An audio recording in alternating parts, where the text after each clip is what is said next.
भक्तमाल से लिया गया। भक्तमाल, भक्तमाल एक कविता है जहां से छप्पय कविता लिया है, और छप्पय कविता के लेखक नाबादास जी है। नाबादास जी किसके शिष्य थे? वो है अग्रदास। अग्रदास को ही अग्र अली कहा जाता था।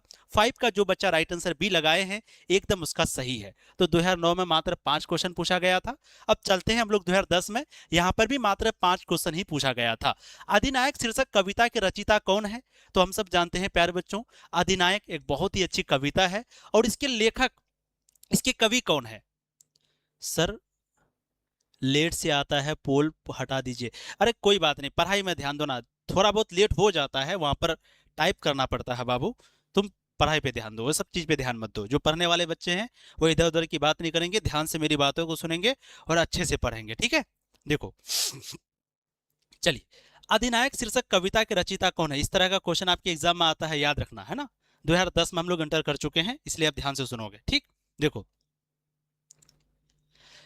अधिनायक शीर्षक कविता के रचयिता कौन है? तो अधिनायक जो कविता है रघुवीर शाही की कविता है। ज्ञानेंद्र पति गांव का घर, तो गांव का घर एक कविता है जिसके लेखक कौन है? ज्ञानेंद्र पति। वहीं पर अगर क्वेश्चन पूछा जाएगा कि जो अधिनायक कविता है उसके रचयिता का नाम क्या है? रघुवीर शाही। एक लेख और एक पत्र शीर्षक पाठ की रचयिता कौन है? तो प्यारे बच्चों, एक लेख और एक पत्र एक बहुत ही अच्छा चैप्टर है जो लिखा किसने है? भगत सिंह ने। तो पूछा जाएगा एक लेख और एक पत्र, इसके रचयिता कौन है, इसके लेखक कौन है? तो हम लोग लिखेंगे भगत सिंह। राइट आंसर आपका सी हो जाएगा। याद रखिएगा, एक लेख और एक पत्र में ये जो एक लेख है प्यारे बच्चों, वो किसको लिखा गया है? विद्यार्थी को। तो ये भी क्वेश्चन पूछा जाता है कि एक लेख और एक पत्र में एक लेख लिखा गया है विद्यार्थी के लिए, और ये जो एक पत्र है वो लिखा गया है अपने मित्र को, अपने दोस्त को लिखा है उन्होंने, यानी सुखदेव को, है ना। तो उसका दोस्त का नाम क्या था? सुखदेव। तो पूछा जाता है एक लेख और एक पत्र में एक लेख किसके लिए लिखा है? विद्यार्थी के लिए, और एक पत्र किसके लिए लिखा है? सुखदेव के लिए, और इसके लेखक कौन है? भगत सिंह। राइट आंसर आपका सी हो जाएगा। अगला प्रश्न है, ओ सदानीरा शीर्षक पाठ किस विद्या के अंतर्गत आता है? तो ये जो ओ सदानीरा चैप्टर है ये क्या है? ये निबंध है। याद रखिएगा, क्वेश्चन पूछा जाता है कि ओ सदानीरा एक निबंध है, और ये ओ सदानीरा के लेखक कौन है? हम लोग अभी आपको बताए कि ओ सदानीरा के लेखक है जगदीश चंद्र माथुर। याद रखिएगा, यही ओ सदानीरा चैप्टर है जहां पर हम लोग चंपारण क्षेत्र के बारे में पढ़ते हैं। चंपारण क्षेत्र, तो क्वेश्चन पूछा जाता है कि बताइए कौन सा चैप्टर है जहां पर चंपारण क्षेत्र के बारे में पढ़ते हैं? वह ओ सदानीरा।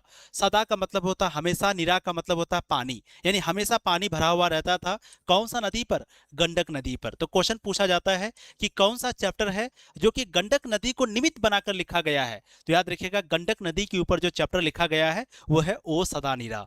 एक बहुत ही अच्छा चैप्टर है, गांधी जी के बारे में भी इसी चैप्टर में पढ़ते हैं। तो ओ सदानीरा जो विद्या है किस विद्या के अंतर्गत आता है? तो ओ सदानीरा एक निबंध है।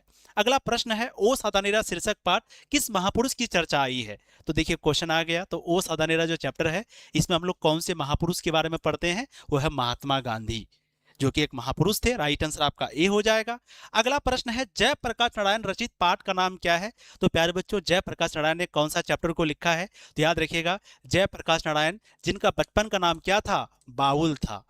जब वो बड़े हुए तब उनको क्या कह के बुलाया जाने लगा? जेपी। जब बड़े हुए उनको जेपी कहा जाने लगा, और जब वो और थोड़ा बड़े हुए और लोगों के लिए काम करने लगे तब उनको लोकनायक कह के पुकारा गया। तो बताइए कौन लोकनायक थे? तो जयप्रकाश नारायण को लोकनायक भी कहा जाता है, जेपी भी कहा जाता है, बाउल भी कहा जाता है। उनका बचपन का नाम बाउल था। जयप्रकाश नारायण ने एक भाषण दिया है प्यारे बच्चों जिसका नाम है संपूर्ण क्रांति।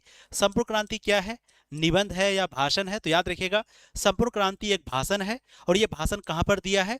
पटना में एक मैदान है, गांधी मैदान। जो बच्चा पटना गए हैं उनको पता होगा, पटना में एक बहुत ही बड़ा मैदान है जिसको गांधी मैदान कहते हैं। तो पटना के गांधी मैदान में 5 जून 1974 को, डेट भी पूछा जाता है कब?